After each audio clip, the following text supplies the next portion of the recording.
마태복음 13장은 7가지의 천국 비유가 나오는 천국 비유장입니다. 이제 여러분이 이제 마태복음을 같이 보다 보니까 조금 이제 감이 조금씩 오실 텐데, 마태복음 5장, 6장, 7장은 우리가 잘 아는 대로 산상보훈이잖아요. 우리 그거는 뭐 다 알죠.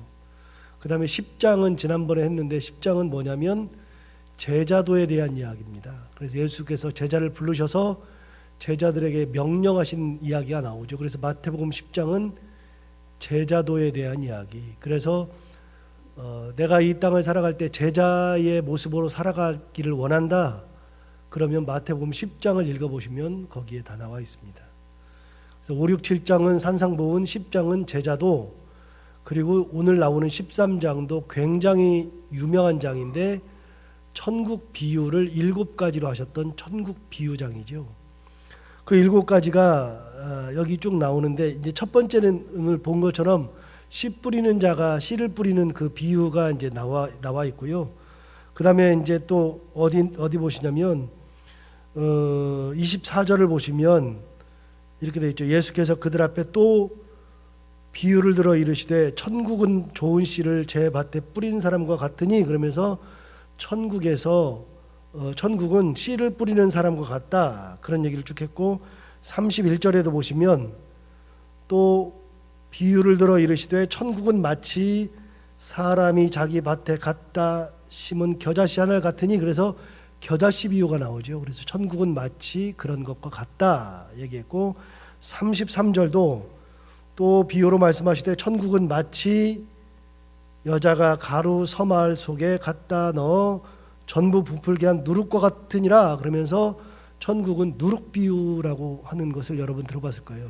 겨자씨 비유, 누룩 비유 하는 것들이 쭉 나오죠.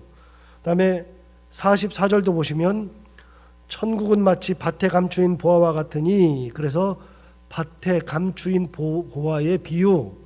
45절에도 또 천국은 마치 좋은 진주를 구하는 장사와 같다, 그래서 진주 비유, 좋은 진주 비유. 마지막으로 47절에 보시면 또 천국은 마치 바다에 치고 각종 물고기를 모는 그물과 같다, 그래서 7번째 비유는 그물 비유. 그래서 천국을 7가지로 비유한 겁니다. 굉장히 마태복음 13장은 천국 비유를 해준 7가지의 비유가 나오는 상당히 유명한 장이죠.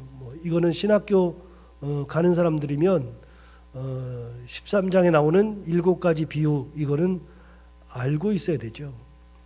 그런데 여러분, 이제 그 7가지 비유를 하기 전에 이제 비유로 다 말씀하셨어요. 7가지를 다 비유로 말씀하셨어요. 직접 말씀하시지 않고 비유로 다 말씀하셨거든요. 그러니까 여러분 10절을 한번 보시면 제자들이 의아해 했잖아요. 10절에 보면 이렇게 되어 있잖아요. 제자들이 예수께 나와 이르되 어찌하여 그들에게 비유로 말씀하시나이까. 그러니까 비유로 말씀하시는 것이 이상한 거예요. 그래서 실제로 7가지를 전부 다 비유로 말씀하셨잖아요.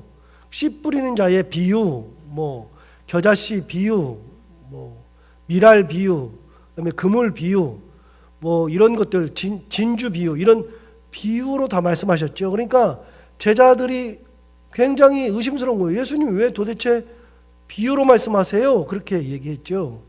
다 비유예요. 그런데 여러분, 왜 비유로 말씀하셨느냐? 비유로 말씀하신 것이 뭐냐면 13절에 보면 답이 딱 나와 있어요. 13절에 뭐라 그러냐면 그러므로 내가 그들에게 비유로 말하는 것은 그들이 보아도 보지 못하며 들어도 듣지 못하며 깨닫지 못함이니라. 여러분, 천국을 보아도 보지 못하고 들어도 듣지 못하고 깨닫지 못한다라 그랬는데, 여러분 왜 도대체 천국을 비유로 말씀하실까요? 천국은 비유로만 말씀하셨거든요. 왜 비유로 말씀하셨을까요? 이유는 딱 하나입니다. 천국을 본 사람이 한 명도 없기 때문에 그래요. 예를 들어서 여러분은 저를 알잖아요. 그럼 여러분 이제 새벽기도 나오신, 우리 교인이 아니더라도 새벽기도 나오신 분들은 저를 알죠. 유창훈 목사 그러니까 알잖아요. 얼굴도 알고 성품도 알고 다 알잖아요. 그러니까 주변의 사람들이 혹시라도 유창훈 목사님이 누구야? 이런저런 얘기가 들리던데, 그러면 다른 사람 몰라도 여러분들은 얘기할 수 있잖아요. 유 목사님은 이런 분이야, 이렇게 얘기할 수 있죠. 그런데 얘기를 해도 정확하지가 않아요. 정확하지가.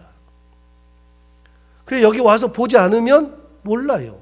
저를 만나지 않으면 모르죠. 몰라요. 예를 들어서 저는 이집트에 몇 번 다녀왔는데 이집트에 가보면 아부신벨이라는 데가 있어요. 그럼 제가 아부신벨이라는 데를 이야기를 하면 여러분이 들을지 못하잖아요. 왜냐하면 아부신벨을 다녀오신 분들은 아마 이 중에는 거의 없으실 거고요.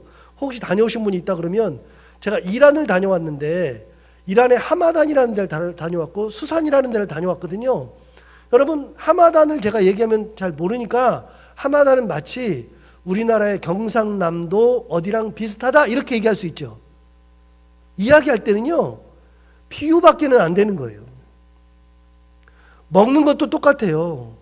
먹는 것도 저는 지난번에도 한번 소개해드린 적 있지만 플란틴이라는 게 있어요. 플란틴은 우리나라에서는 거의 안 팔고요. 외국에는 주로 파는데 플란틴은 뭐하고 똑같냐면 진짜 똑같이 생겼는데 바나나랑 비슷해요. 그런데 바나나처럼 이렇게 까서 먹는 게 아니라 플란틴은 요리를 하는 거예요. 잘라가지고 요리를 하는 거거든요.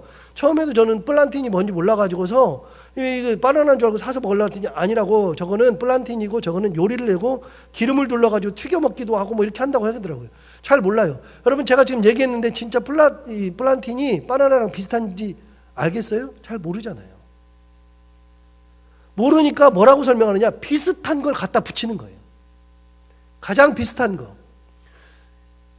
지난번에 만나를 설명할 때도 비슷한 설명했잖아요. 여러분 만나는 성경에 보면 만나를 설명할 때 뭐라고 했냐면 만나는 이거다라고 하는 설명을 한 적이 없어요. 만나에 대한 설명을 어디서 했냐면 민수기하고 출애굽기에 했는데 이렇게 얘기했어요.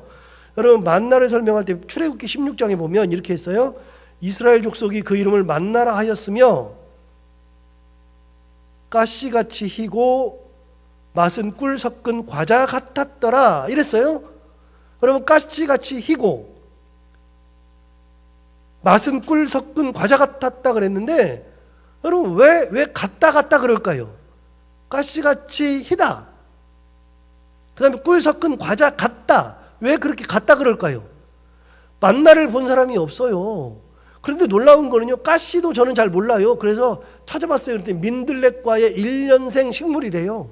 민들레도 저는 사실 식물을 잘 몰라가지고 잘 모르는데 민들레도 이렇게 바닥에서 하는 것만 알지 잘 모르는데 여러분 민들레는 아는데 가시는 잘 모르잖아요. 그런데 여러분 가시같이 희대요. 가시도 잘 모르는데 가시같이 희대요. 그래서 제가 가시를 찾아봐야 되잖아요. 어떻게 얘기하느냐? 뭐뭐 같다라고 설명을 할 수밖에 없는 거죠. 왜요? 모르니까. 본 적이 없으니까. 민수기에도 똑같이 설명했어요. 이렇게 얘기했어요. 민수기 11장에 보면 만나는 가시와 같고 진주와 같은 것이라 역시 같다고 얘기하죠. 왜요? 본 사람이 없어요. 자, 천국을 갔다 온 적이 없잖아요. 그러니까 뭐라 그래요? 천국은 뭐? 마치. 그래서 천국은 마치라고 하는 표현이 계속 나와요. 뭐뭐와 같다. 천국은 마치 씨를 뿌리는 사람의 씨를 뿌리는 사람과 길가에 씨를 뿌리는 사람과 같다. 이렇게 표현을 할 수밖에 없는 거죠. 그래서 7가지 비유를 얘기할 때 마치라고 하는 표현이 나와요. 여러분 다시 한번 보실까요? 어디를 보시냐면 31절 보세요. 31절을 보시면 또 비유를 들어 이르시되 천국은 그 다음에요. 마치 사람이 자기 밭에 갖다 심은 겨자씨 하늘 같으니 그랬죠. 33절에는요. 또 비유로 말씀하시되 천국은 마치 여자가 가루 서말 속에 갖다 넣어 전부 부풀게 한 누룩과 같으니라. 여러분 44절도 보시면 천국은 마치 밭에 감추인 보화와 같다. 45절도 천국은 마치 좋은 진주를 구하는 장사와 같다. 47절도 또 천국은 마치 바다에 치고 각종 물고기를 모으는 그물과 같다. 그래서 7개의 비유를 말씀하실 때 다 비유밖에는 안 되는 거예요. 천국을 갔다 온 사람이 없으니까 천국을 설명할 때 난감한 거예요. 예수님도 듣는 사람들이 알아들을 수 있는 사람이 아무도 없어요. 그러니까 가장 비슷한 거를 이야기하는 거예요. 그래서 7가지의 얘기 중에 이런 것들이 나올 때 항상 뭐가 나오느냐? 천국은 마치 그렇게 얘기하죠. 그래서 비유로 말씀하셨다. 그래서 제자들이 물어보는 거예요. 제자들이 예수께 나와 이르되 어찌하여 그들에게 비유로 말씀하시나이까? 그랬더니 예수님 말씀하시는 게 뭐냐면 13절에 그러므로 내가 그들에게 비유로 말하는 것은 그들이 보아도 보지 못하며 들어도 듣지 못하며 깨닫지 못함이니라. 딱 그 말씀이죠. 여러분 그런데 16절 17절을 볼까요? 16절 17절. 그러나 너희 눈은 봄으로 너희 귀는 들음으로 복이 있도다. 본다. 그러는데 실제로 보는 건 아닌데 예수님의 말씀을 통해서 우리가 천국을 보는 거예요. 그래서 볼 수 있는 사람, 천국을 볼 수 있는 사람이 복되다. 들을 수 있는 사람이 복되다. 천국의 복음을 딱 들었는데, 비유를 들었는데 그거를 깨달을 수 있는 귀를 가진 사람들이 복이 있다 말씀하시는 거예요. 그리고 17절에 내가 진실로 너희에게 이르노니 많은 선지자와 의인이 너희가 보는 것들을 보고자 하여도 보지 못하였고 너희가 듣는 것들을 듣고자 하여도 듣지 못하였느니라. 여러분, 많은 선지자와 의인은 다 누구냐면 구약시대 사람이죠. 구약시대. 지난번에 세례 요한을 이야기할 때 세례 요한보다 큰 자가 없었다. 그런데 너희는 세례 요한보다 크다 얘기했을 때 세례 요한이 어떤 사람이라고요? 구약의 마지막, 신약의 처음. 그런데 구약시대 사람들은 아무리 뛰어난 의인이라 할지라도 선지자라 할지라도 예수님을 본 적이 없어요. 예수님을 본 적이 없으니까 아무리 대단한 선지자여도 세례 요한보다 크지 못해요. 예수님을 본 사람이 세례 요한이니까. 그런 비유가 나오는데 마찬가지예요. 선지자나 의인이 너희가 보는 것들을 보고자 하여도 보지 못하였고 너희가 듣는 것들을 듣고자 해도 듣지 못하였다. 이 말은 뭐냐면 선지자나 의인은 구약시대 사람들은 예수님이 말씀하시는 천국에 대해서 들어본 적이 없어요. 본 적도 없어요. 그러니까 누가 지금 들어요? 너희가 듣는단 말이에요. 그래서 구약시대 사람들은 아무리 해도 안 된다. 그 말을 하시는 거죠. 그래서 우리가 더 귀한 거예요. 우리가 이 시대를 살아가는 우리가. 자, 그 말씀까지 하고 천국 비유를 한번 볼까요? 첫 번째 비유를 한번 보시면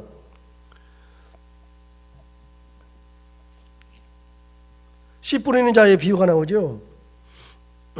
3절을 보시면 예수께서 비유로 여러 가지를 그들에게 말씀하시어 이르시되 씨를 뿌리는 자가 뿌리러 나가서 그러면서 네 가지의 씨 뿌리는 비유가 나옵니다. 유명한 네 가지 씨 뿌리는 비유. 자, 첫 번째 비유는 뭐냐? 4절 뿌릴새 더러는 길가에 떨어짐에 새들이 와서 먹어버렸고, 두 번째 5절 더러는 흙이 얕은 돌밭에 떨어짐에 흙이 깊지 아니하므로 곧싹이 나오나 해가 돋은 후에 타서 뿌리가 없으므로 말랐고, 세 번째 7절 더러는 가시떨기 위에 떨어짐에 가시가 자라서 기운을 막았고, 네 번째 8절 더러는 좋은 땅에 떨어짐에 어떤 것은 100배 어떤 것은 60배 어떤 것은 30배의 결실을 하였느니라. 이렇게 나오죠. 그래서 씨 뿌리는 자의 비유는 네 가지의 땅에 떨어진 씨를 이야기하는 겁니다. 첫 번째 더러운 길가, 두 번째는 흙이 얕은 돌밭, 세 번째는 가시떨기 위, 네 번째는 좋은 땅에 떨어지는 거죠. 그러면 이 네 가지를 설명할 때 4절에 보시면 더러는 길가에 떨어지며 새들이 와서 먹어버렸다 그랬는데, 여러분 새들이 와서 먹은 게 뭘까요? 도대체 지금 뭘 의미할까요?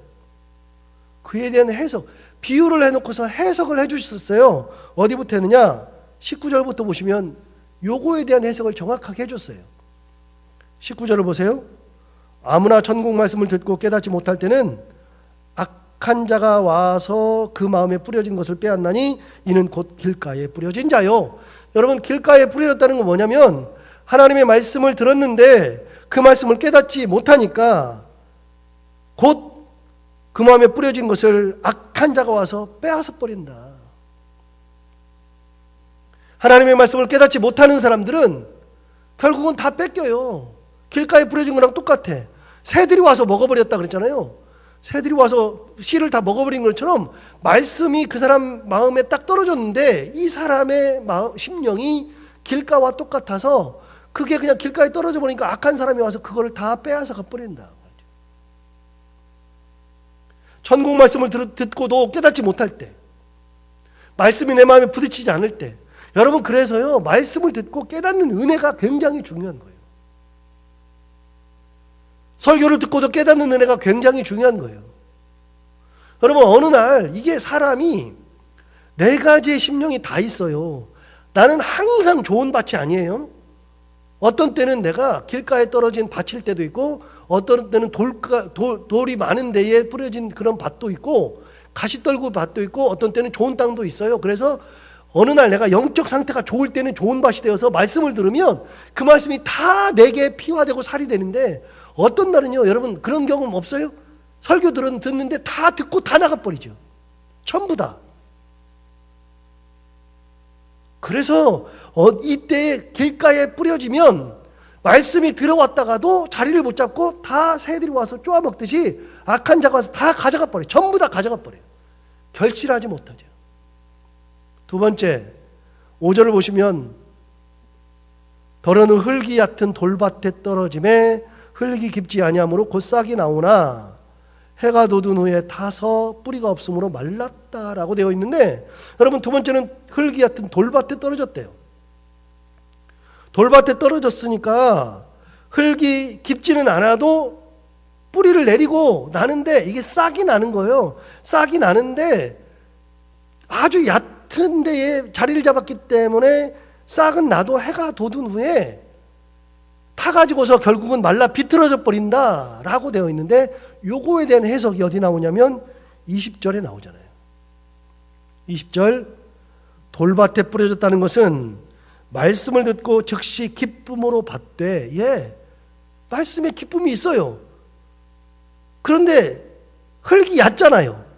기쁨이 있어서 뿌리를 내리는 것 같았어. 그런데 21절, 그 속에 뿌리가 없어 잠시 견디다가 말씀으로 말미암아 환난이나 박해가 일어날 때에는 곧 넘어지는 자요.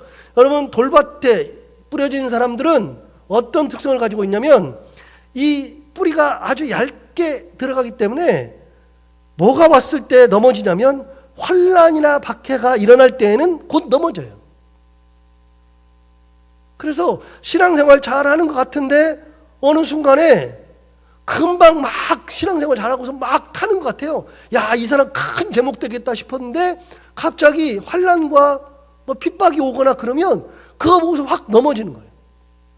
외적인 요인이 내가 살아가다가 어려운 일을 딱 당하면 그것 때문에 좌절하고 넘어지는 사람들이 돌밭에 씨가 뿌려진 사람과 똑같다고 말이죠. 이거는 내적인 것보다는 외적인 것을 바라보는 사람들이 그래요. 다른 것을 바라보다 보니까 자꾸만 시험에 들어요. 자꾸만. 마른 장작과 똑같죠. 타기는 확 타. 그냥 신앙생활 잘하는 것 같아. 굉장히 잘하는 것 같아. 어느 날 보면 얼굴이 안 보여. 어디 갔어? 이게 바로 돌밭에 뿌려졌다. 그렇게 얘기하죠. 자, 길가에 뿌려지면 아예 뿌리를 내리지 않아서요, 뿌려지는 즉시 새들이 와서 쪼아먹어요. 그러니까 말씀을 듣고 깨닫지 못하는 사람들은 금방 누군가가 다 가져가니까 이 사람들은 의미가 없어요. 교회 한두 번 나오면 이 사람은 끝이야. 돌밭에 뿌려진 사람들은 조금 열심히 하는 것 같아. 막 열심히 하는 것 같은데 어느 순간에 보면 다 말라 비틀어져 있어요. 뭐 때문에? 환난과 박해 때문에. 그런 것 때문에. 자, 세 번째 7절, 더러는 가시떨기 위에 떨어짐에 가시가 자라서 기운을 막았다 그랬는데, 여러분 가시떨기 위에 떨어졌어요. 그럼 이 사람은 뿌리는 잘 내려요. 그런데 가시떨기가 있으니까 그 가시가 너무나 세가지고서 나오질 못해. 잘 뿌리를 내린 것 같은데 나오질 못해요. 이것에 대한 해석이 22절에 나오죠. 22절. 가시떨기에 뿌려졌다는 것은 말씀을 들으나 세상의 염려와 재물의 유혹에 말씀이 막혀 결실하지 못하는 자요. 여러분 가시떨기, 그 가시가 뭐예요? 세상의 염려와 재물의 유혹. 그 사람은 분명히 굉장히 뿌리를 내린 것 같아. 그런데 이 사람은 뭘 항상 하고 있느냐? 근심 걱정이 그렇게 많아. 세상에 염려가 엄청 많아요. 그래서 예수를 믿으면서도 맨날 근심해. 맨날 염려하고. 아이고 목사님 이거 어떻게 될까요? 그러면서 기도해 주면 좀 괜찮은 것 같은데 또 그러고서 목사님 이거 어떻게 해요? 그러면서 항상 염려하고 있어. 여러분 아까 돌밭에 뿌려진 사람은 이렇게 뿌리가 깊지 못해가지고 이 사람은 환난과 핍박, 외적인 것을 보면은 그런 환난과 핍박 그런 거에 의해서 넘어지는데, 가시떨기에 뿌려진 사람은 분명히 잘하긴 잘하는데 가시가 딱 막아가지고 이게 뭐예요? 세상의 염려, 근심, 걱정, 재물의 유혹. 그래서 이런 것들 때문에 내적으로 항상 그런 거에 마음을 쓰고서 그냥 여러 가지로 요동하는 사람들이에요. 신앙생활은 근근히 해. 잘하는 것 같아. 어느 날 잘하는 것 같은데 어느 날은 항상 보면 콧바뜨리고 있고 그냥 힘들어하고 그러는 사람들이에요. 다 온당치가 못해요. 그래도 이 중에 하나만 뽑으라 그러면 그나마 가시떨기가 제일 나아요. 왜요? 떠나지는 않아. 말라 비틀어지진 않아. 항상 염려해서 그렇지. 보면은 좀 답답하긴 해도 염려해서 그렇지. 항상 콧바뜨리고 항상 징징징 짜고 그래도 신앙생활은 해요. 잘하질 않아. 잘하질. 재물의 유혹이 그렇게 많고 세상에 염려가 많고 근심이 많아요. 여러분 중요한 거예요. 세상에 염려와 근심이 없을 수는 없어요. 우리가 살아가면서 어떻게 염려와 근심이 없어요? 다 있죠. 없을 수는 없느나 그러나 여러분 그것들이 아무리 염려해도 해결이 안 된다는 것을 깨닫고 나면 할 필요가 없다는 것을 어느 순간에 깨달아요. 언제 그랬어요? 홍해 앞에서 그랬잖아요. 홍해 앞에서 바다가 갈라지지도 않았고 뒤에는 이집트군이 오니까 염려하고 호들갑 떨고 말하고 막 죽일 놈 살림 놈 그러고 우리를 왜 여기서 죽이려고 그러냐 별소리를 대해도 안 돼요. 여러분 염려로 해결이 돼요? 어디 나왔어요? 너희가 염려함으로 너희 길을 한 자나 더 할 수 있더냐? 어디요? 마태복음 6장에 나오잖아요. 6장. 너희가 무엇을 먹을까 무엇을 입을까 염려하지 말라. 쭉 얘기하면서 그 뒤쪽에 뭐라 그랬어요? 너희가 염려함으로 그 길을 한 자나 더 할 수 있겠느냐 그랬는데 그 키가 뭐라 그랬어요? 염려하면 키가 크냐고요. 그게 아니라 키에다가 뭐라고 돼 있어요? 목숨인가 생명이라고 딱 돼 있어요. 여러분 생명을 1시간이라도 우리 연장할 수 있느냐? 안 된단 말이에요. 그런 것들. 염려로 되는 게 아니에요. 세상의 염려, 근심, 걱정으로 안 된단 말이에요. 그걸 가지고서 염려하고 근심하고 걱정할 필요가 없어요. 예수 잘 믿는 사람들은요. 어차피 예수 믿는 건데 세상의 염려, 근심, 걱정은 마태복음 11장에 있는 말씀처럼 누구한테 다 갖다 줘야 돼요. 예수님한테 다 갖다 줘야죠. 수고하고 무거운 짐 지느라 다 내게로 오라 내가 너희를 쉬게 하리라. 예수님께서 그랬잖아요. 나한테 오라 그랬잖아요. 와서 나한테 다 달라 그랬잖아요. 왜 우리가 염려하고 근심하고 걱정하고 있어요? 가시떨기가 있으면 걷어내야죠. 싹 다 걷어내야죠. 여러분 가시떨기만 걷어내도 잘 되는 거예요. 그런데 여러분 보세요. 가시떨기가 자라는 곳은 좋은 곳이에요. 좋은 땅이에요. 그나마 좋은 땅이야. 그런데 가시떨기 때문에 안 되는 거예요. 세상의 근심 걱정이 다 막아요. 재물의 유혹이 다 막아요. 여러분 재물의 유혹 가지고서 거기에 넘어간다 그래가지고 부자 안 된다니까요. 그거 가지고 세상의 근심 걱정을 가지고 있을 필요가 없는데 그렇다 그러잖아요. 자 마지막 예수님께서 마지막 밭에 대해서 얘기했는데 8절 더러는 좋은 땅에 떨어지며 어떤 것은 100배 어떤 것은 60배 어떤 것은 30배의 결실을 맺느니라. 여러분 좋은 땅에 떨어지니까 결실을 맺는데요. 어떻게? 100배, 60배, 30배. 자, 여러분 좋은 땅에 떨어지면 몇 배 열매를 맺어요? 100배 또는 60배 또는 못해도 30배래요. 그런데 여러분 100배, 60배, 30배인데 다른 성경에 보면 마가복음에 보면 거꾸로 돼 있어요. 30배, 60배, 100배. 그러니까 누가 30배, 60배, 100배 그러면은 또 오늘 마태복음 배웠다고 100배부터야 이러면 안 돼요. 거기는 30배, 60배, 100배예요. 마가복음에는. 그런데 여러분 어쨌든지 간에 좋은 땅에 떨어지면 최소한 몇 배? 30배의 결실을 맺는 거다. 맺는 거다. 그거에 대한 해석이 나오죠. 23절. 자 보세요. 23절. 좋은 땅에 뿌려졌다는 것은 말씀을 듣고 깨닫는 자니 결실하여 어떤 것은 100배, 어떤 것은 60배, 어떤 것은 30배가 되느니라. 여러분 여기 지금 뭐라 그랬냐면 해석할 때 뭐라 그랬냐면 이렇게 했어요. 23절에 다시 보세요. 좋은 땅에 뿌려졌다는 것은 그 다음 뭐라고 돼 있어요? 말씀을 듣고 깨닫는 자.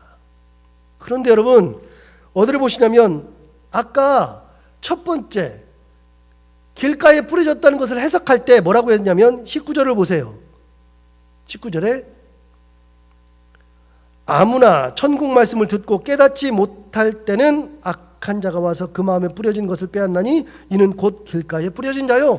여러분, 씨 뿌리는 비유를 할 때 길가에 뿌려졌는데 그건 뭐냐? 말씀을 듣고 깨닫지 못했다. 여러분, 좋은 땅에 뿌려져 가지고 100배, 60배, 30배의 결실을 맺는다. 이게 뭐라고요?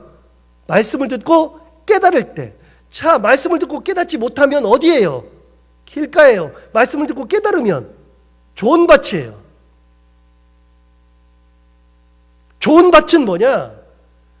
천국 말씀을 듣고 깨닫는 사람이 좋은 밭이에요. 그래서 천국 밭에 뿌려진 사람들은요, 결실을 반드시 맺게 돼 있어요. 100배든 60배든 30배든 결실을 맺게 돼 있어요. 세상의 염려와 재물의 유혹이 아무리 와도 다 걷어내요. 왜요? 말씀이 그걸 원하지 않아요. 하나님이 원하시는 게 아니에요. 하나님은 우리에게 염려하기를 원하시지 않아요. 재물의 유혹에 넘어가는 것을 원하지 않아요. 그러니까 그걸 다 걷어내는 거예요. 그러면 하나님께서는 최소 30배의 결실을 하게 하신다. 여러분, 우리가 이 땅을 살아가면서 말씀을 들으면서 신앙생활하면서 어느 밭이 되어야 되냐면, 우리가 항상 좋은 밭일 수는 없어요. 저는 항상 그렇게 생각하거든요. 저도 어떤 때는요, 길가일 때도 있어요.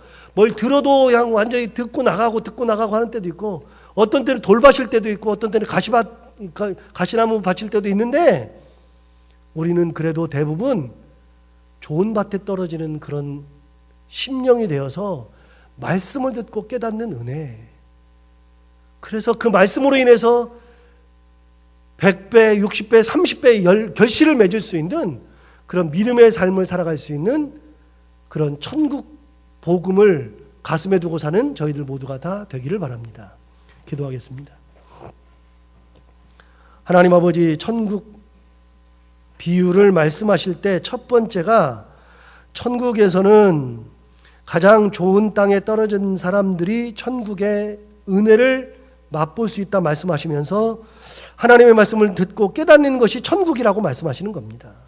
하나님 아버지, 우리가 하나님의 말씀을 깨달을 때, 듣고 깨달을 때 마음에 평안이 오고, 말씀을 듣고 깨달을 때 삶의 문제가 해결이 되기도 하고, 말씀을 듣고 깨달을 때 세상의 근심 걱정을 내려놓을 수 있고, 말씀을 듣고 깨달을 때 재물의 유혹에서도 벗어날 수 있고, 말씀을 듣고 깨달을 때 세상의 환난과 핍박을 이겨낼 수도 있는데, 그렇게 환난 핍박을 이겨내고 재물의 유혹을 이겨내고 그리고 세상의 근심 걱정을 털어낼 수 있고, 그럴 수 있는 모든 것들이 열매가 되어서 30배, 60배, 100배 이런 열매를 맺을 수 있는데, 하나님 아버지, 우리의 마음 심령 속에 찾아오셔서 우리가 좋은 밭이 되게 하여 주옵시고, 말씀을 듣고 깨닫는 은혜가 있게 하여 주옵시고, 내 스스로가 세상의 것들에 막혀서 혹은 염려에 막혀서 유혹에 막혀서 하나님의 말씀을 깨닫지 못하는 일이 없도록 천국을 항상 누리며 살아갈 수 있는 저희 신앙인들이 다 되게 하여 주옵소서. 그렇게 되었을 때 그것이 바로 천국이라고 말씀하셨는데, 하나님 아버지, 내 삶 속에, 우리 가정 속에, 우리 교회 속에 이렇게 하나님의 말씀이 왕성하게 살아 움직여서 천국을 경험하고 살아가는 저희들 모두가 다 되게 하여 주옵소서. 하나님 아버지, 오늘도 하루를 살아갈 때 이 말씀을 생각하며 살게 하여 주옵시고, 필요와 때를 따라서 생각나게도 해주시고, 오늘도 해야 되는 것들 기쁨으로 감당하고 만난 이들과 함께 웃고 행복한 하루가 되게 하여 주옵소서.